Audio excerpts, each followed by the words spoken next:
Shalom saudara-saudara terkasih, hari ini saya mau menceritakan bagaimana Tuhan telah bekerja luar biasa dalam hidup saya. Pada tanggal 16 September yang lalu, pada saat saya masuk rumah sakit, karena awalnya saya ke rumah sakit karena saya menderita sakit mah, tapi prosedur rumah sakit menyatakan saya harus tes COVID dulu. Saat itu saya yakin saya nggak ada COVID, karena saya sudah melakukan protokol COVID secara ketat, saya selalu menjauhi dari kerumunan orang-orang, dan segala sesuatu yang dianjurkan oleh pemerintah saya sudah lakukan. Namun, kenyataan berkata lain. Itu dokter menyatakan bahwa ternyata saya positif COVID. Dari hasil PCR dan hasil foto X-ray saya menyatakan saya positif COVID. Dan saya merasakan sesuatu yang berbeda jujurnya. Saya sudah mulai sesak nafas, indera penciuman saya hilang, indera pengecap saya hilang, lalu semua badan-badan saya merasa saya pegel banget. Setelah kurang lebih ada 7 jam saya harus tertahan di ruang IGD karena saya harus diinfus dan dikasih beberapa obat, ya. Akhirnya saya dipindahkan dari ruang IGD menuju ke kamar perawatan.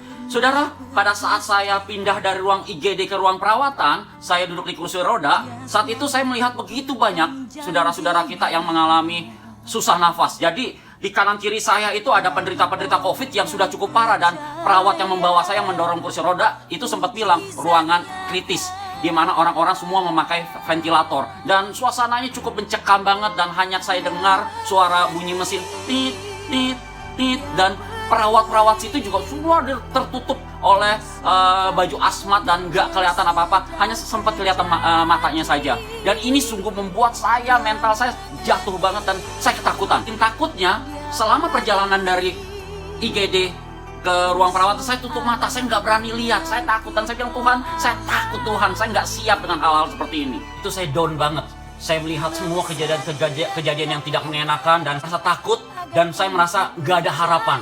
Lalu saya mulai kepikir untuk penelpon Mami Chun Wahono. Apa yang terjadi pada saat saya telepon Mami Chun? Mami Chun saat itu dia bukan mengencourage saya, dia tidak mendoakan saya, tapi dia bilang, Ruslan, Mami punya anak-anak Thomas yang sakit COVID dan mereka sembuh semua. Kamu punya Tuhan, kamu pasti sembuh. Yang kamu lakukan hari ini adalah kamu bangkit dari ranjang, kamu doain orang-orang, kamu layani orang-orang, dan kamu harus baca firman Tuhan.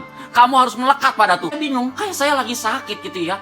Bagaimana saya bisa melayani orang? Boro-boro untuk jalan, duduk di ranjang aja saya nggak bisa, saya nggak kuat karena nafas saya udah susah banget ya, dan semua badan-badan saya sakit. Lalu saya membuka satu ayat di Alkitab soal kisah Yunus.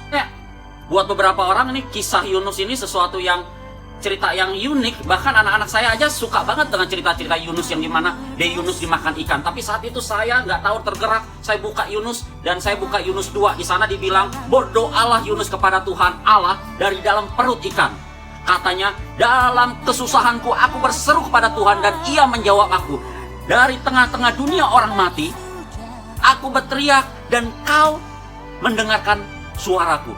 Saat itu saya mikir, Yunus aja sudah masuk ke dalam perut ikan dan dia sudah masuk ke dalam dunia orang mati.